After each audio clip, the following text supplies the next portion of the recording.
தர்பூசணிக்காயில் வந்து பொரியல் பார்க்க போகிறோம். அது எப்படி செய்யலான்னு பார்க்கலாம். கடாய் எடுத்துக்கோங்க, அதில் கொஞ்சம் எண்ணெய் விட்டுக்கோங்க, கொஞ்சம் கடுகு போட்டுக்கோங்க. இந்த பொரியல் ரொம்பவே டேஸ்ட்டாக இருக்கும். பூசணிக்காய் பொரியல் மாதிரியே இருக்கும். பூசணிக்காய் சொரக்காய் அந்த டேஸ்ட்டில் இருக்கும். தர்பூசணியில் செஞ்ச மாதிரியே இருக்காது. நீங்கள் அந்த தோலெல்லாம் எடுத்துகிட்டு நல்லா மெலிசாக கட் பண்ணிக்கோங்க. எனக்கு வந்து அது பழமே கம்மியாக இருந்துச்சு, நல்ல வெள்ளை காயாக இருந்துச்சு. அதனால தான் அதில் இன்றைக்கி ஒரு பொரியல் பண்ணலான்னு எடுத்தேன்.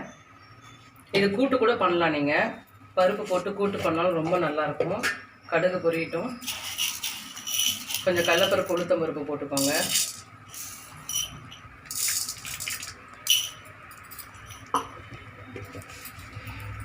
போட்டுக்கோங்க.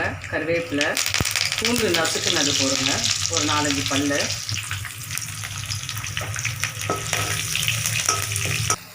வெங்காயம் ஒரு 2 வெங்காயம் போட்டுக்கோங்க. சின்ன வெங்காயம் 2 போட்டிருக்கேன். இந்த பொரியல் ரொம்ப ஈஸியாக இருக்கும், டேஸ்டியாகவும் இருக்கும். நடுவுலேயே நம்ம வேர்க்கலையை வறுத்து பக்கத்தில் வச்சுக்கலாம். வேர்க்கலையை நல்லா வறுத்து இதை பொடி பண்ணி வச்சுக்கோங்க, இது வதங்கிறதுக்குள்ளே. இப்போ வந்து இந்த காயை போட்டுருங்க, தர்பூசணி அரைச்சி வச்சுருக்க காயை.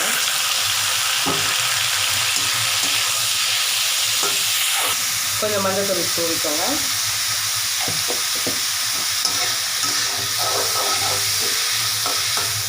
இப்போ கொஞ்சம் உப்பு தூவிட்டு கொஞ்சம் மூடி வச்சிடலாம். மூடி வேக வச்சா நல்லா வெந்துடும். தண்ணியே ஊற்ற தேவையில்லை. அது வந்து தண்ணியே அதில் வெந்துடும். நம்மளுக்கு நல்லா பாருங்கள், தண்ணி விடுது பாருங்கள், அதிலே வெந்துடும். கொஞ்ச நேரம் மூடி வைக்கலாம்.